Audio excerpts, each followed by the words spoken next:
City? Yeah. Yeah.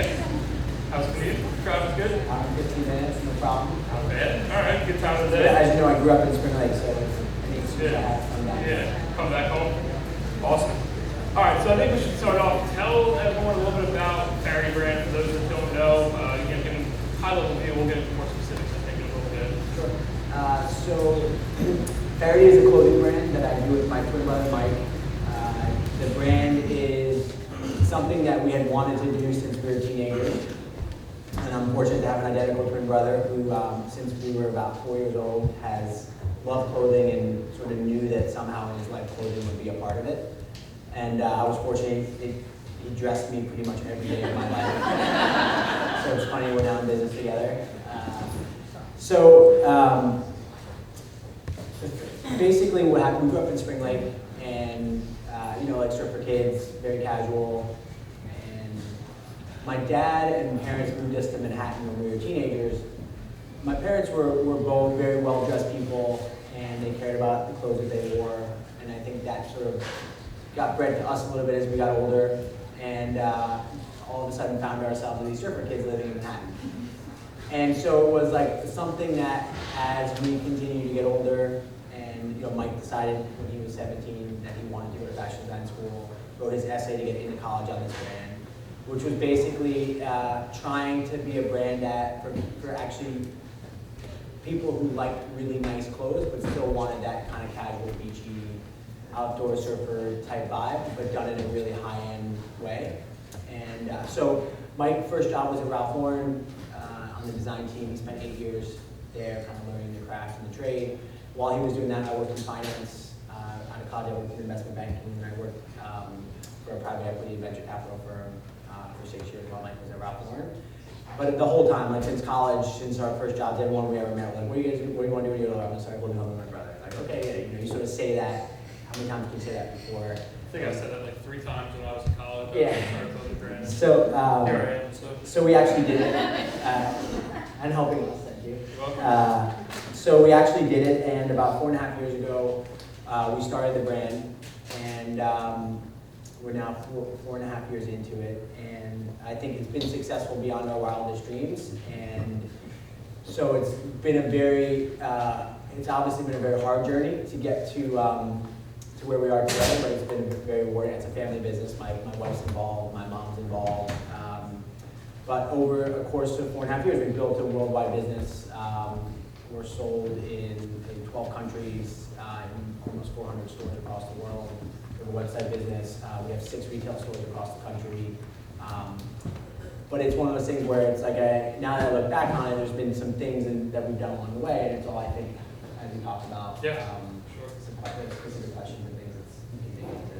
Yeah, I think we should get into a little bit, tell us a little bit how the brand came about. So you guys decided to start with the website first versus the brick and mortar at a time when, brick and mortars were still somewhat popular. Obviously, where we are today with Amazon and everything, but you guys went online first. Tell us a little bit about what went into that, and then to the second part of that, we'll get into the brand. Yeah. So I think, when we started the business, we had that moment where we got to start the business now. We were both sick of our jobs. We were 30 years old. It was time. We've been talking for so long. So we need to start a business. And the great thing about a website business is you can start a website business very fast. I called up. I've known Chris Delaney since we were kids. And I called up Chris. I said, Chris, we're launching the brand in 6 months. We need a website. Let's go. And whereas other parts, a retail store business and a wholesale business, it takes time to really mature. You need to have a product offering that's expansive enough. You need to have a brand that's built out enough for it to be an economical decision from day one. Whereas a website, you can keep your upfront costs low. You can start with one product. We started with basically a very small line of swimwear for men and women, and so we could keep it very, very tight so that customer only knew, Faherty, I'm going to go buy a swimsuit. And you can keep it very easy, and it just kept us very focused. Knowing that we wanted to get it started, we were crazy about getting it started, but it was easy and low cost way to effectuate it before we wanted to go and spend thousands and tens of thousands building the brand and distribution. Yeah. So you guys have always put the brand first, right? So we talked about marketing years ago, but the brand, you didn't feel the brand was ready yet to be marketed to. So I guess tell us a little about what was your thought process in putting the brand first, and maybe like give us some insight on how you knew how important the brand was to get established before you actually put marketing dollars behind it. So yeah, good question. I mean, going into it, both of us had never started a brand. Mike on the design side was very design focused, and I sort of worked, high level general business. So it definitely was a learning experience. But from the beginning, the one thing we always knew when we looked at each other was we said, we want to do this the rest of our lives. So the idea that we want to do this until we were 70 years old or whatever was something that had been in our minds since the day that we started. So I think for that purpose, every decision that we've made along the way has been something calculated to, like, if we're going to do this the rest of our lives, what is the best way to spend our time and energy and, finite resources that we have. And so for us in the beginning was rather than going and kind of doing what a lot of brands at that time were doing, we really, we had a website, but what we decided was to really scale back on the web marketing and the Facebook marketing and the Google marketing, and really focus it on more guerrilla brand building efforts.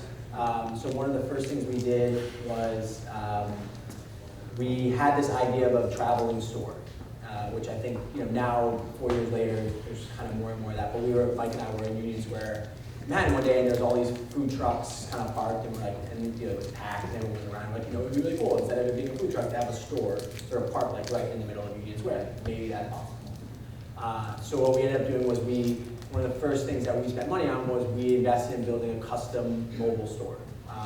And basically, we were drunk at a wedding with a friend that we grew up with. He actually lives in Belmar, and his friend built houses in New Hampshire, and it was like, hey, we're thinking about this mobile store, and he's like, I'll try, I can do it.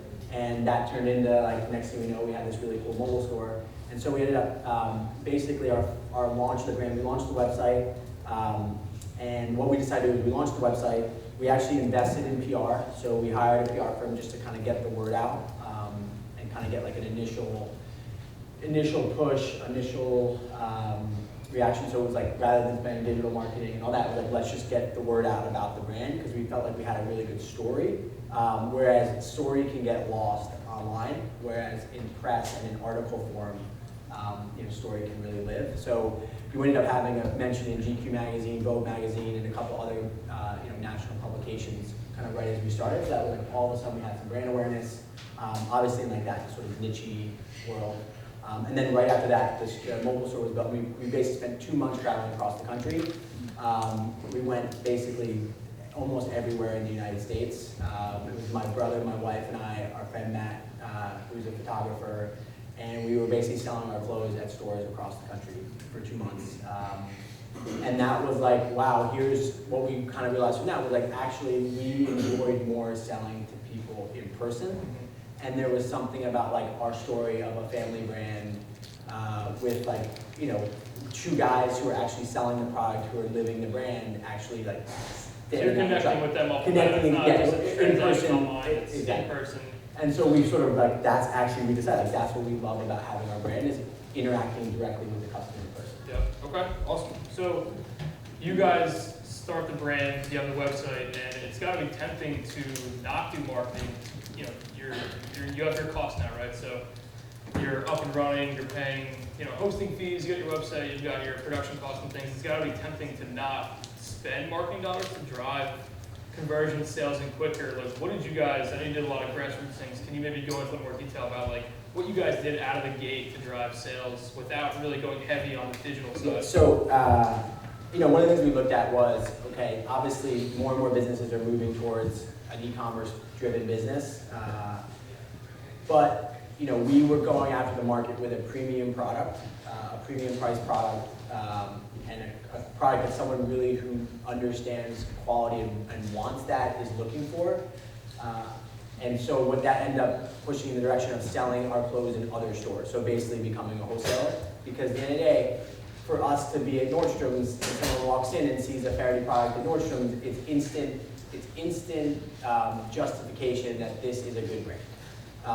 Whereas if you're trying to sell a $100 bathing suit and you get a Google ad or a Facebook ad, this is just really expensive. Why would I ever buy that? And like we get that. I mean, we market on Facebook now, and we get messages being like, "This is so overpriced. Like, this is crazy." Whereas in Nordstrom's, we're actually very well priced. You know, at Barney's, we're the least expensive, one of the least expensive products in that whole market. So it was starting to think about like, where is our product and our value? Where can a customer really understand that comparable nature of our product? And so for us, the distribution that made the most sense in the beginning was selling our clothes in other stores. Yeah. What is the lifestyle that you guys have? Like, how does that thread into the brand? So surfing, the family. So you guys, you know, if you ever check out the website, you can see some of the screenshots we have back here. Like, the lifestyle is so integrated in what you guys do. That's obviously part of the brand. But what kind of goes into putting together these lifestyle shots to thread into the brand? So I think the fortunate thing, the fortunate thing that we have going as a brand is Mike and I are the brand. So everything that we do, live, and what we like want to wear and where we want to go is all things that the brand is identified by. So like, for example, my brother Mike basically does almost all of our modeling, all of our catalogs. And like, you know, at this point, most people are like, oh, you know, you must spend so much money on modeling. I'm like, no, like that's Shane from Seeger, I grew up with him, that's Mike. You know, whereas like other brands that we compete with are spending, you know, $50,000 on model shoots, like that's like our friends and our regular people. And I think what, you know, for us, the fashion business, you know, it's gotten really disconnected to like regular people and the like consumers who aren't looking to like look the fanciest. And so there's some level of our family story and how we're trying to connect with like it being this, you know, it's like all the buzzwords that you hear, like when people pitch me for media ideas, like it's genuine, it's authentic, it's real. Like in the end, like that is what the consumer is looking for more and more now. And I think the fashion business has been very slow to move in that direction because it gets sued as like it's not cool. Like if you know one of the big Instagram influencers like isn't wearing your stuff, then like you're not doing the right stuff. Whereas our take has been, you know, Mike and I are the brand, and that's enough. And that's kind of like, we don't need to be spending, you know, $10,000 to get this model to wear our stuff or $5,000 for this Instagram influencer to wear it, because then like our customer doesn't care. And like we even have problems, like we have pictures of Justin Bieber wearing our stuff, Miley Cyrus wearing our stuff, and actually we actually don't post that stuff and actually don't make it live to the world, because we have this feeling that our core customer doesn't really care that Justin Bieber is wearing our stuff. Like our core guys, like I don't even know who Justin Bieber is. And people are like, that's so stupid. Like Miley Cyrus is like, you have these great photos of her wearing your stuff. Like why aren't you posting? It's like that's whatever, for whatever reason. Mike and I are like, we don't really care that Miley Cyrus. Like it's cool, but so to be clear, you're not paying these influencers. This isn't the influencer model where you're paying them $10 grand to be wearing your stuff and posting on social. It's not that. No, they just, you know, they walked into Bieber stylist, probably walked into Barney's and bought the bathing suit, and Miley Cyrus goes shops in our store in Malibu all the time. So it's like, you know, trying to then think about like all these people, like, you know, you should be posting that on social, you should be getting the word out that these celebrities are wearing your stuff, and we're kind of like, actually, that's our, you know, that's not really what the brand's all about. So we actually don't. So it's a little bit of just going back to like, I want to do this for the next 40 years. How do you think about it like on a day-by-day basis? Sure. Cool. So it's been a little over 4 years since you guys really started the brand. So one, congratulations. Two, you know, talk a little bit about the marketing channels that work more from a digital perspective when you guys first started, and then tell us if those are still what you're using now, and maybe the evolution of those. So maybe you used Facebook when you first launched, and maybe it was more of an organic approach versus now maybe you're putting some paid media behind that. If you can speak to that a little bit. So I think on the, so we've always utilized social media to tell our story of the brand. So if you go back through our Instagram feed, you'll basically like go back 4 years and basically see all the milestones of our company. And it's like us traveling, mixed in with some of our clothes, mixed in with friends of ours, and just trying to tell like that full Faherty narrative. And so a lot on the digital side was, you know, there's this sort of idea of, you know, paying for traffic, and you know, there's easy equations you can do. If I spend this much money, it equates to this much traffic, and my conversion rate is this, equals this much in revenue. And I think the approach that we always took was, let's get our business to a point of like organic traffic that made sense then for us to profitably use that organic traffic to then now understand like our next phase of growth, which in the end, like in order to get past that first phase of growth, like you have to spend money on digital marketing. And, you know, but we waited to do it until we had enough of a base of a business that could support that digital marketing effort. So our wholesale business started growing. You know, we opened up some retail stores that then could help us fund that digital side of spend. But at that point also, like our product portfolio was built out enough. Our website was built out enough. Our, you know, internal resources to handle the customer service was built out enough that when we were ready, when we felt the brand was ready and the website and all of our capabilities as a brand was ready, that's when we decided to turn it on so that we could, it made sense for us. And we weren't just spending money and then our conversion rate sucked. So we were just wasting money. So we just sort of like, it was like a gradual thing where once we felt like, once we did that real good Shopify kind of remodel that these guys helped us with, and we felt like it was where we needed the website to be, and that the customer journey made sense, our story was well displayed, but then every dollar that we spent on these new people coming to our website, which they were gonna have a very low conversion rate, at least they got what we felt was a product that made our chances better. Sure. Awesome. So you mentioned customer journey right there. Your buddy Pat Stokes was here earlier. You actually had a nice picture of you up there. You're probably like 5. Look great. Talk about the customer journey, how important that is for you guys, like user experience wise on the website. Like, you know, obviously we can do the math conversion rates. If we, you know, we tweak this, we do this, we, you know, one-step checkout, all that stuff. But talk more about the customer experience. How important is that for you guys? You know, that obviously ties into the brand, but what does that mean for you guys? Yeah, and it's something that we continue to, like, if we spend more time thinking about and strategizing internally about how someone gets to the website and how they can learn about the Faherty story as the first thing that they look at when they get to the website.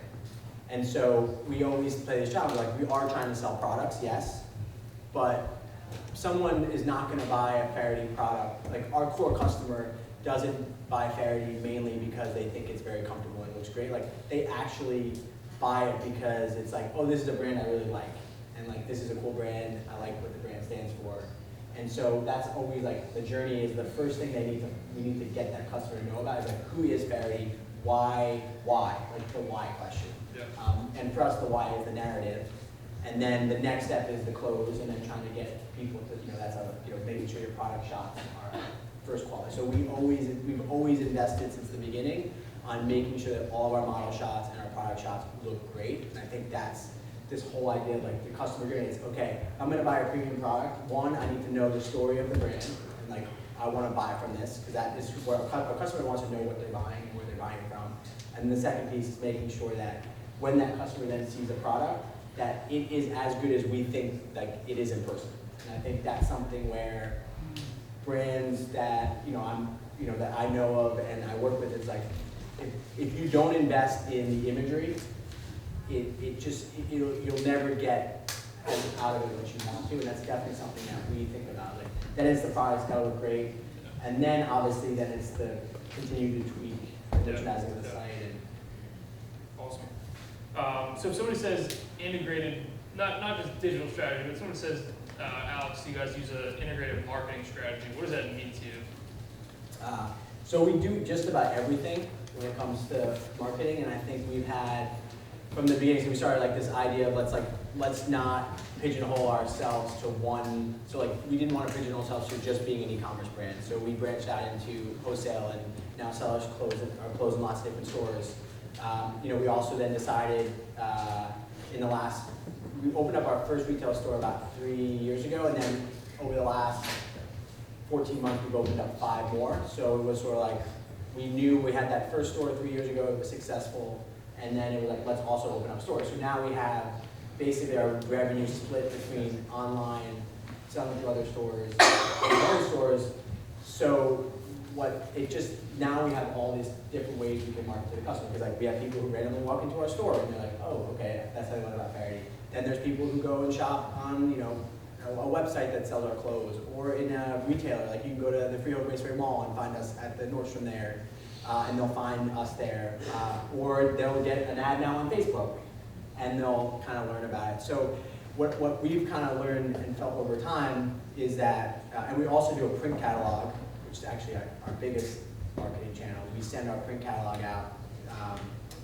We sent almost 2 million catalogs out last year, and this year we'll probably send out 4 million catalogs. And that's basically like old-fashioned print catalogs, because our view on that was we actually felt the dollar spend for a print catalog for a brand that's trying to tell a narrative was easier and more effective to do it. It's something that someone could actually have on the coffee table, and actually could, like, you can flip our catalog. It's like a picture of Mike and I. It's like, here's the brand story. Like, here's the quality of the garments that we make, and here's all these great photos of it. So it's like we do all these sort of different things that all triangulate to that same message of the brand.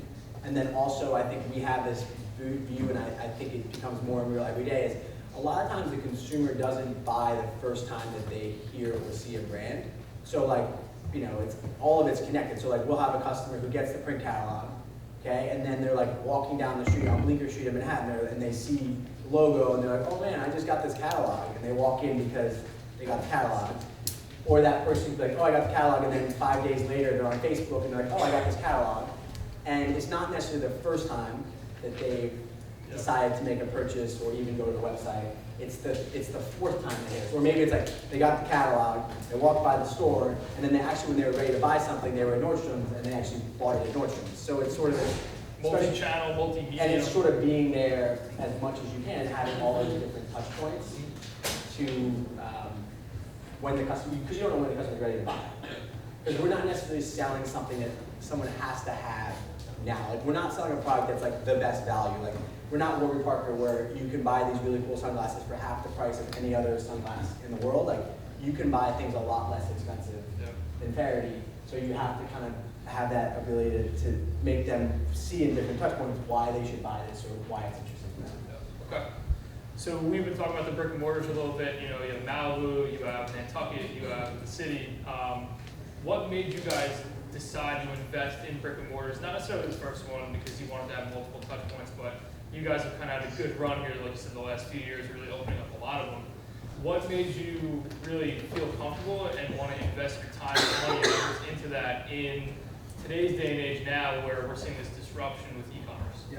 So, first point was we had one successful store that was profitable and doing pretty well. So we at least had that foundation to, okay, at least we had some economics to kind of base some future stores on, but it's obviously isolated. Two, retail's gotten beat up. Online is very popular. So basically what's happened is, to some extent, some of the economics have turned around a little bit, where online's more expensive. People are spending a lot of money on Facebook and Google. People are closing stores, shutting down stores. Rents are going down. So all of a sudden, the economics, I started seeing it like 18 months ago, 2 years ago, like the economics started improving on the brick and mortar side because there's a ton of stuff available. And I started being like, okay, I looked at all these e-commerce companies that were actually losing money. And I was like, oh, we have this one store, it makes 35% profit margin. There's other retailers like Lululemon who make 35% profit margins on their stores. Like, actually, a store model actually can be very profitable. And it just was one of those things where like the timing just felt right. We did that next store, that ended up being as profitable as we wanted it to be. And then it's sort of like, oh wow, we can sort of recreate this in other markets. And the other really good thing about the brick and mortar business is you can actually know what other stores do that are right next to you. So there's this like very predictable trend of like, before we've opened up all of our stores, I've had myself or someone else ask every single store, how much in business do you do a month? And every single salesperson knows their numbers. So it's like something rarely available. So we could be like, all right, if we're gonna sign this lease, this is our rent, and we know what each of these 12 stores are doing on our block or in our block, okay, we have a good sense of figuring it out. Smart. Flipping the switch a little bit, Amazon, they're a big part of the disruption with brick and mortars, with a lot of the big retailers. You're seeing Walmart's close, you're seeing all these stores close. What are your thoughts on Amazon? They're not here, so it's a good. I mean, it's something that like when we have strategy sessions, we always talk about. Fashion calls Amazon the evil empire, and there's a very negative connotation in fashion about Amazon. But like, as business people, it's like Amazon's the biggest company in the world. Like, I don't want to miss the boat. Like, there's maybe this fashion's just like, it's like all these issues that fashion's always dealt with. Like, they're too backwards, they're too slow to evolve. Like, maybe we need to start evolving towards the Amazon, realizing that Amazon is, even though they have some issues as far as like brand integrity, which in our business, so much of it's about pricing and discounting, which is what people are so worried about with Amazon, is once you get on Amazon, your ability to control your pricing, almost is basically eliminated, because Amazon prices all of their product based on an algorithm of how much inventory they have. Yep. So you can't define when and how Amazon discounts your clothes. So that said, I had a meeting yesterday, and the Amazon thing came up, and I think the conclusion that I ended up having was our business is growing on so many different levels without Amazon, and if Amazon is considered a negative to brands that are trying to build my brand. So Amazon doesn't care who Faherty is. Amazon just wants to sell everything that any consumer wants to buy. So Amazon does not promote Faherty on its website. Say, like, here's the brand, like you guys, they're just like, I'm trying to give the customer the best price. Whereas, the Nordstroms of the world, like, I get a great rack, and the salespeople know my brand really well, and they promote me really well, and they're friendly partners. Whereas Amazon's always trying to have a lesser price than all of my other retailers and all of my other partners. So my kind of view with Amazon, maybe in 4 years from now, or 3 years from now, our growth starts to, wane, then okay, Amazon is there for us if we need it. So you want to hold out as long as possible? Hold out as long as we can, but some of it has to do with, I think Amazon to me is, you either are an Amazon and they'll take you to the promised land, yeah. And that's like, do it and go heavy on Amazon. But for us, we have so many different revenue channels that it's harder for us to justify. Go all eggs in one basket, Amazon. Exactly. But that said, it could change. Yeah. Because they reach out to us all the time, yeah. like different people about working with them, and I'm always like, to my team, I'm like, let's keep looking at it, like let's keep, because there's a lot of money to be made. Like, I know people who make a lot of money, like tens of $millions a year selling on Amazon. Yeah. And so I'm like, oh, that would be really nice. Like, yeah. But it's like going back to this, if we want to do this the rest of our life, I'd rather have a really successful Nordstrom business right now than a really successful Amazon business, because that Nordstrom business gives my brand more value, and will allow me to do this the rest of my life more than me making $5 million next year on Amazon. Yeah. Sort of like okay, good balance. So we'll start the Q&A in just a minute or two. We'll start to get the microphones around, so definitely start preparing your questions. But one of the lessons I had is like data acquisition, right? So we talked about not everyone's going to purchase their first time to your site. You guys have the multi-channel approach, but a lot of times it does come back to online and digital. How important for you guys is data acquisition? And then when you have that data, how are you using that strategically? Yeah, I mean, data is economically, the more data you have of an existing customer or someone that knows your brand, it can make you so much more profitable than if you're someone who's spending all their resources on new customer acquisition, right? It's just, all my existing customers are so much more profitable than new customers are, and so much of, I think, what we think about as like, the buzzword omni-channel, which is, sometimes overused, is, if we can have someone, randomly stumble into our store in California, we make sure we collect everyone's email who buys something in our store, and I think that's something like anyone that has a business, you should try and do that. And what we've found over time is, we sometimes will do like, in order to get your receipt, you get emailed it to you. What we've realized is actually a lot of times people now are just used to giving out that information. Like if you go to J. Crew or some big, like it'll be like, hey, your name and email address. And like you just think you need to do it in order to make a purchase, and it's sort of like how you get. It's second nature. It's a little bit of like massaging it to be like, oh, I don't want to give you, but most people will give you your email address. Yeah. So then all of a sudden we have this person who, one, they know the brand, they've spent money, they have obviously liked something, and now email becomes such a big part of our business. I mean, email is 30% of our online revenue, And I can't like harp enough how important like an email strategy is because it's so profitable, and it's worth the resources of the graphic design resources, the photo resources to really make nice emails because it's such a profitable customer, that email customer that you kind of got from somewhere else. And then, on the data side too, I mean, now with Facebook and, with the power of Facebook is all those emails now I can retarget. So every single person that has been into one of my stores, or I now have the ability, every time they're on Facebook, like, when they get a great Faherty ad, and it's just like all these touch points that email address is worth so much. And now that we do the print catalog, actually now address becomes incredibly important too. So now we're getting addresses for people. And I think print is still incredibly important. And I think some people think it's kind of like old-fashioned and old school, but we have such a great return on print catalogs for our existing customers, that just how do you take that existing customer and like just get that person, that lifetime value of that customer to be your focus, and that's going to build a profitable long-term business versus I need so many new customers. Like, that may not always be the case. I think that's what we found for ourselves, but some of that's the model of our business. Like, we're going after an affluent customer who's loyal, and we want a bigger share of their clothing wallet. Then I'd rather have 10 customers buy 10 things than 100 customers buy one thing. So it's sort of like trying to figure out that as like our core strategy. Awesome. Cool.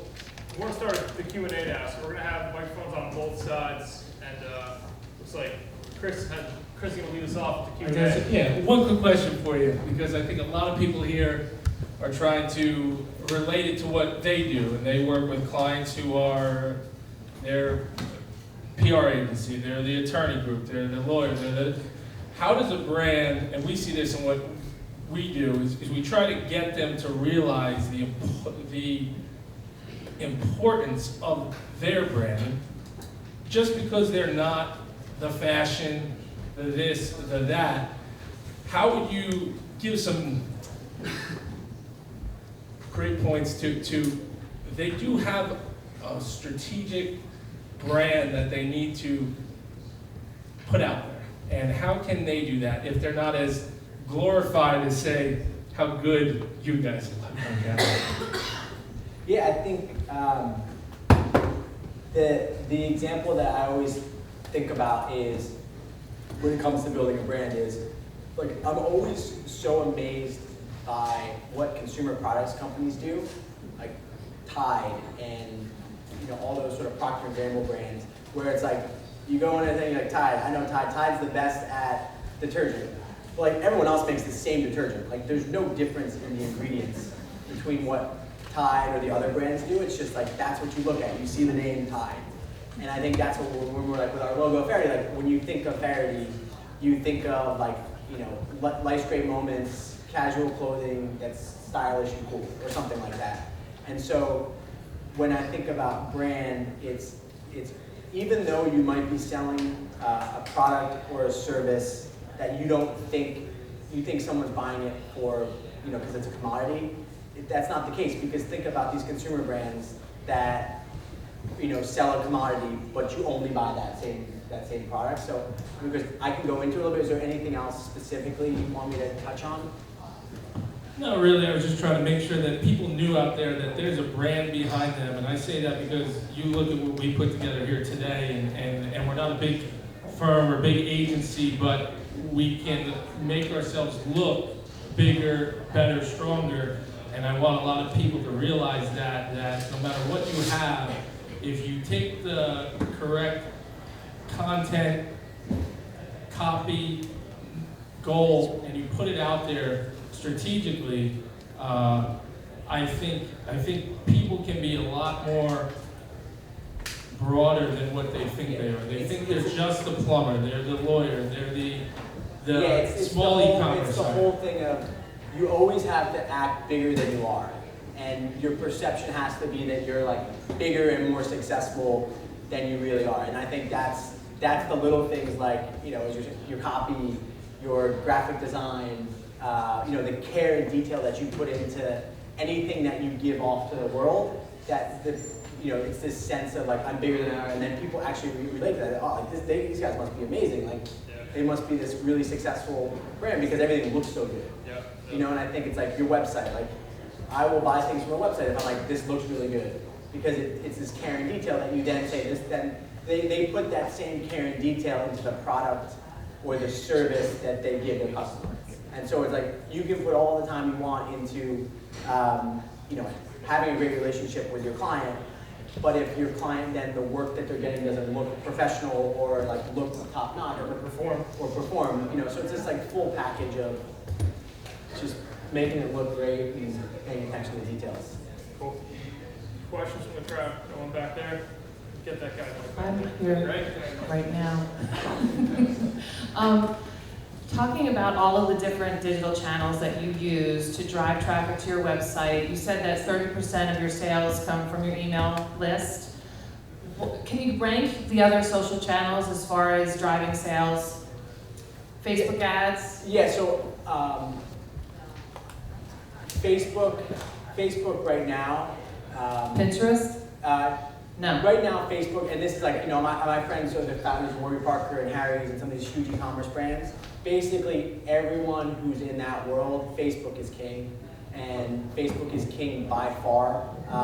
Good to know. And that's where, you know, because that's where all the money right now is being spent. That's why Facebook, since it's gone public. And I mean, you go over on Instagram as well with your ads. Yeah, we go over, we Right. don't see the same conversion and you don't see the same economics on Instagram as you do on Facebook, because I Right. think it's the nature of like Instagram people are more just looking, and what I always find with Facebook and why it's so great for shopping is because when someone's on Google and they're searching, they're looking for something specific, and it's like, and they're also like, they're scattered. They're like, I'm looking for something specific, and then I'm looking for something specific.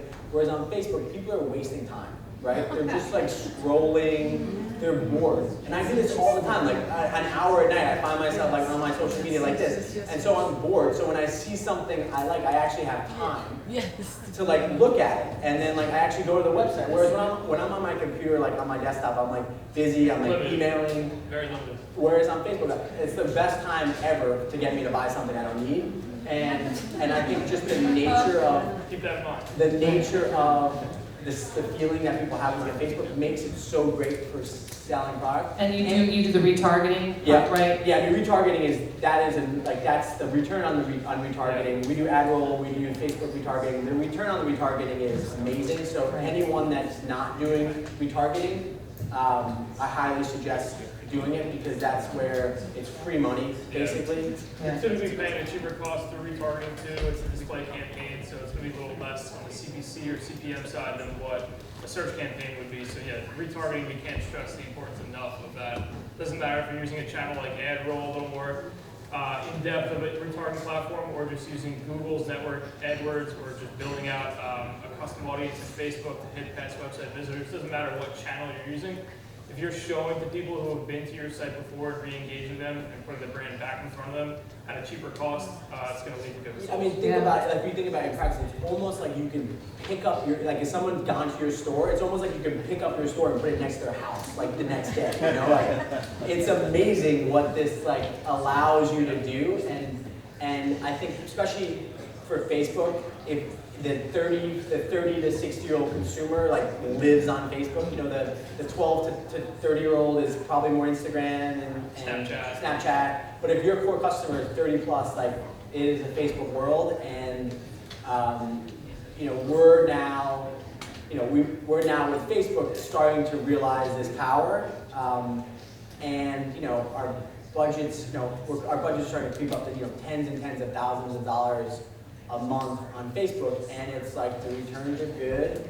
We're making money on it, and I met with some guy yesterday. He does a stock company. He's spent $18 million on Facebook advertising this year, and it's a profitable business. So it's like Facebook is where you can explore, you can try different things, video. But yeah, that's like as far as digital marketing, Facebook, and retargeting. Like you can't do enough remarketing and retargeting. Okay. We got one mic out there. We're getting next. Okay, so what are your biggest mistakes when building a luxury brand And from a marketing perspective, because clearly there's a difference from marketing to a mass consumer audience to the mass affluent. So kind of what were your biggest lessons learned? So what was the first thing you said? Sorry. I said, what's the difference and like the biggest mistakes about building a luxury brand, you know, from a marketing perspective, just because that's it's a different animal than marketing to everybody. Yeah, I think, so I think like historically the approach that luxury brands have had is we're gonna spend a bunch of money, making our brand look beautiful. So we're gonna advertise a magazine with a beautiful photo, and we're gonna bring all this and have all these like cool models wearing our clothes, and we're gonna put out this image of like we're this beautiful, sexy brand. And I think that is very tempting because it's worked, for a lot of different brands. And there's definitely times where we haven't done enough of that. Like we probably should have Miley Cyrus, like wearing our clothes and doing it. And we probably missed out on a bunch of press and money because we haven't done that. But we've actually had the mindset a little bit more as a mass market brand in that for us it's all about selling products. So we go and find that customer who we think is our core customer. So like we found early on, like Greenwich, Connecticut and Westport, Connecticut, very wealthy areas, like that was a great market for us. So like we spend so much time in that area of the United States because basically everyone in that area can afford our clothes and is comfortable. They buy Xenia suits for 10 grand. So for them to buy a $100 Faherty thing, so it's like we don't have a store. We have a store in Malibu, California, where every single person who walks into our store in Malibu, like this, to afford the product, it's not an issue at all. So and that's like why we went the wholesale route, and why we've been very hesitant to go the digital route, because of that issue you're saying is like, how does someone buy a luxury brand if they don't know what it is? So now that we have all these email addresses from like over the last 4 years, and we can retarget to these people, and we kind of know who our lookalike audiences are, and you start realizing a little bit more about who this person is. Now we can kind of hone in on it, but we didn't do enough. We probably haven't done enough of the sexy, but that said, we can still do it now. It's like trying to figure out the balance between the two. Got a question right up here. Sure. Hey, how are you? Now you're bringing up AdRoll. I'm actually thinking about switching from SiteScout to AdRoll. What functionality do you use on it? Just strictly RTB or? For AdRoll? Yeah, because going from, it's like I want to shoot myself every time I go into SiteScout. And AdRoll really is a lot easier, but I know it has a lot. Yeah. It has more functionality. To be honest, I've never used SiteScout, but I mean AdRoll. We're doing retargeting for web. We're doing retargeting for Facebook. There's dynamic. Right. And so you use all that functionality as well. Yeah, the e-commerce tracking, when you can customize your conversion code to pull that revenue in, so you're not having to guess what's coming through. You can measure transactions, measure actual revenue through retargeting, and it's going to break it out view through versus actual click through. So view through, somebody who just saw the ad, didn't actually click it, but converted within that next 30 days or 7 days, whatever attribution window you have, versus click through, somebody who actually clicked that banner and purchased based on that. So AdRoll's a solid platform. A lot of people choose AdRoll over Google once they've gotten to that level as a business, because AdRoll has a larger network, believe it or not, than what Google has. There is overlap between AdRoll and Google's network, but AdRoll does actually have a larger network for retargeting. And if you talk about the dashboard itself, my personal preference, I think AdRoll is a little bit easier to set campaigns up in. We're, of course, a Google partner, and we're in Google's network all the time. But AdRoll is also a very user-friendly platform, very easy to build out audiences and your conversion codes and everything. The thing about AdRoll, and just to the whole retargeting, that's like amazing, is like, you always get, like my aunt will be like, oh my God, I saw your ad on NewYorkTimes.com. I'm like, we never have it, but it's like, you can get your ad in such legit places where people are like, oh, kind of like these guys are advertising. You can make yourself look a lot larger than you These might guys are really these are on New York Times, like, oh, this is going back to like bigger than you really are. Like people are like, oh, I must have to check this out now. Yeah. So I want to apologize. This is not a marketing question. Now, I I checked out your site on mobile this morning, and I saw that you guys, like, on the top of the page, lifetime quality guarantee. So how is that not a pitfall for you, where it is for LL Bean? Why is it? Not like at LL Bean, there are guys returning socks from 50 years ago. So like my only guess would be Faherty's got a higher price point, maybe it scares those people away. But Why do we have a lifetime guarantee? not why do you have a lifetime guarantee, but like how do you keep away the bottom feeders that just keep coming back after not quite a lifetime? Yeah. So yeah, some of it's margin structure, right? So we have a little bit of a better margin structure to handle it. And two, it kind of goes back to like we're going after customers who make an amount of money over some price. And yes, we have sales season that happens a couple times a year, and you definitely deal with people who are going through it. But you know, we're very targeted with who our lookalike audiences are and who when we send our print catalog, like you have to make over X amount of money to get our print catalog, and there's all these different targets that we do so that you try and not spend your time marketing to the bottom feeders. And some of that's like inevitable. You always have issues of someone dealing with it, but it ends up not being a huge issue because your customer who appreciates that, like the guy in Greenwich, Connecticut, like he's like, oh, they got a lifetime guarantee, I like this stuff, like he'll spend $2,000, right? So for that bottom feeder that costs us $50, like, whatever.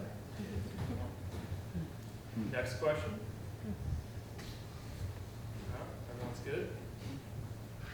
All right. So that concludes this session here, and it pretty much concludes the formal part of the conference up to this point. You know, we still have the venue here, I believe, until like 3:45-ish. So at this time, you know, it's going to be more kind of beers, networking, and conversation. So, you know, we'll just say now, thank you to everyone for coming out. We appreciate everyone coming here. Appreciate our sponsors. Appreciate our speakers. And everyone in this room, you know, you helped make the event possible today. So thank you guys for coming, and we look forward to speaking more.